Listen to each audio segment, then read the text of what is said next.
In a bombshell that shocked business and sports, billionaire Mark Cuban is reportedly selling a majority stake in the Dallas Mavericks to casino mogul Miriam Adelson, Sheldon Adelson's widow. Now, when news first came out that Adelson was selling $2 billion in Las Vegas Sands stock to buy a sports franchise, Cuban's squad wasn't high on the speculative list. The NBA is targeting Vegas for an expansion team, after all. In another twist, Cuban is keeping shares of his team and will still run basketball operations. Cuban first bought the Mavs in 2000 for $285 million. Adelson is reportedly paying $3.5 billion for majority share. But is this about more than just high time to sell? Is there more to Cuban's decision to sell to a casino mogul? This interview from a few weeks ago may hold a big clue. There's no real destination that you save up for, and that's a problem. And I think resort gaming would have a huge impact, and so we're trying to push in that direction. And I think it'd be, I think we'd be able to turn Dallas into the #1 tourist destination in the country, and that's a big bet, but that's our goal. Victor Matheson is joining us now. Victor's a sports business economist and professor at College of the Holy Cross. Victor, it appears this deal is a lot more than just Mark Cuban deciding now is the right time to sell. Tell me a little bit about what we're learning about this potential merger between the Mavs and gambling. Right. So what it looks like is we have Mark Cuban selling a bunch of his shares, but not all of his shares, to the widow of Sheldon Adelson. Sheldon Adelson, one of the richest casino owners in Las Vegas, also owner of the major newspaper in Las Vegas, instrumental in getting the stadium built that moved the Raiders to Las Vegas several years ago. And so what it looks like here is that this is not just a random sale, but this is a sale to someone heavily involved in the casino industry, potentially looking ahead to a time where the Mavs would build a new arena that would be associated with a casino. Now, mind you, that's way off in the future, but I think we're laying some foundation right now. What happens if that vision doesn't come to fruition? We know right now this isn't a proposal that would be even legal in Texas. Right. So let's be very clear about Texas and their relationship with gambling. No casinos in Texas. Also very important. Sports gambling isn't even legal in Texas. It's one of the handful of holdout states that have not legalized gambling since the Supreme Court gave the go-ahead for states to legalize gambling back in 2018. Strangely, Texas, Florida, and California, three of the biggest states, are three of the holdouts, while most of the rest of the country has legalized sports gambling. So this is certainly something that's looking way ahead. I think probably what's going on is Mark Cuban is saying at the very worst, I'm selling a portion of my franchise. It's now over $4 billion in value, cashing out some nice value. And if we get some sort of synergy with a casino in the future, all the better. But let's just be very clear, Mark Cuban has done very, very well as any owner of an NBA franchise has done pretty spectacularly well over the last decade or two. Yeah, so while this might have more to do with this casino merger and this new relationship with the Adelsons, yes, his investment itself from $285 million to now has done very well. How unusual is this deal structure that you're going to have Mark Cuban staying on with the Mavs, running basketball operations? It's unprecedented, right? Well, so yes and no. We certainly do see ownership groups very commonly in the NBA and in Major League Baseball, where there are multiple owners, one of whom is the face of the organization, while you have other people with significant investments behind the scenes. And so it's not necessarily that unusual to see a person who is a minority investor is the face and owner of the operations. For example, right there in Dallas-Fort Worth, the way George W. Bush got his kind of first fame and start, other than being the son of the president, is by being a minority owner of the Rangers. He owned a very, very tiny percentage of that operation, but was the face man, the front man of that. It made him fabulously wealthy and also made him famous and turned him into governor and later president. So it is not unusual necessarily for ownership groups to have to own NBA teams or Major League Baseball teams and have one person who's not necessarily the biggest owner be the person who's running the show.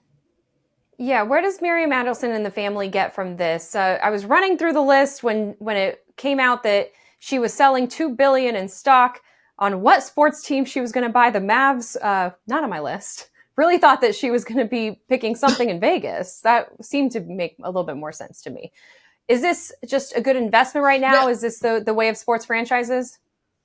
Well, so certainly we've seen a gigantic explosion in the price of franchises, particularly in the NBA over the last decade or 2 decades. The most obvious example is in 2014, the Milwaukee Bucks sold for $550 million.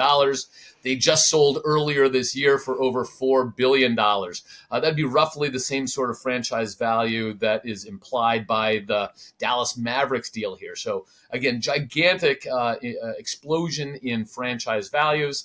I don't know whether that's going to continue. If it continues like that, obviously, investing money in the Dallas Mavericks is a pretty good investment. Of course, it remains to be seen whether franchise values continue exploding. The other, of course, interesting thing related to this is Las Vegas itself has gone from kind of a sports desert to a sports mecca. As recently as 10 years ago, they were the largest city in the United States without a major league sports franchise. It looks like they are poised to become the smallest city in the United States with 3 major sports franchises, with now an NHL team, an NFL team, and it looks like the A's in Major League Baseball will be moving there as well. They also have this spectacular new venue that some people have suggested is just meant to try to attract a basketball team, but it's hard to believe a basketball team moving out of one of the nation's 10 largest metropolitan areas in Dallas and relocating to Las Vegas. So, that certainly, if this was a smaller franchise in a smaller city, you could see that writing on the wall maybe. But it's hard to imagine that Mark Cuban and the Mavericks depart the Metroplex. Yeah, so you're a no on rumors about the Mavs eventually being that Las Vegas expansion team or moving over there. It seems wildly unlikely that that's the case. Much more likely that they are actually awarded an expansion franchise in Vegas. Again, the NBA could make probably $3 or $4 billion right now selling a brand new expansion franchise to Las Vegas. That would mean $100 million in every owner's pockets just immediately, just for granting a franchise.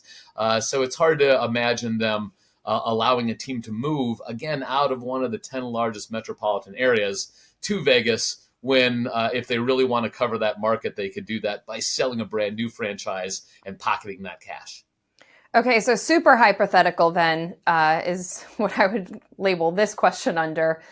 Is there a situation where the Adelsons are getting into the Mavericks right now, so they have their foot in the door with the NBA and can possibly be involved in that NBA expansion team in Vegas? So that's certainly possible. You do see situations where people enter into sports deals for not necessarily the team they want, but as a stepping stone to the team they're actually going to get. And so that could certainly be the sort of idea: is let's make ourselves comfortable with the league in the first place. And then when it comes time, that kind of puts you in the driver's seat to be a preferred buyer of that new franchise. Obviously, she would have to divest her money in Dallas if she were to buy an expansion franchise in Vegas. None of the sports leagues allow owners to own a piece of more than one team at a time. That tends to be disastrous in our experience. But it does get you known and comfortable with other owners, who are the ones who are going to decide who that new expansion franchise, should one come available, who they're comfortable selling to. And Victor, back to the present now. Do you see any issues with the NBA approving this deal? Again, it's fairly hard to imagine they do. This is a person who's got extremely deep pockets. very well known, again, at least in the Nevada area. The NBA certainly 20 years ago would have been very reluctant to partner with a casino magnate, but that's not at all the case now. We've seen most of the leagues and the NBA leading the pack, being very, very quick to embrace gambling over the last decade or two. And so, again, I think this would have been a serious problem having a casino owner involved with the NBA 20 years ago. I don't see that happening today. Which just speaks to how much sports gambling has evolved and been accepted in all of this. Look, we're in business. We like to call out who wins these deals. Who's the winner here? Well, Mark Cuban for sure, right? He bought a product. He bought low and he's selling high, and he still gets to kind of continue his dream, right? It's been very clear with Mark Cuban, maybe more than almost any pro sports owner in the United States, that he's in it for not just the money, but for the fun. Here he's now made all of the money, right? He's came in at $285 million. He's going out at an evaluation of about $4 billion. So he's made a ton of money. The fact that he still gets to be a managing partner in this deal means that he still gets to have the fun of being an NBA owner while also taking the cash from a silent owner. So it's kind of, he's got everything. He's got his cake and he gets to eat it too. He's got his money and he still gets to be sitting on the bench as an NBA owner.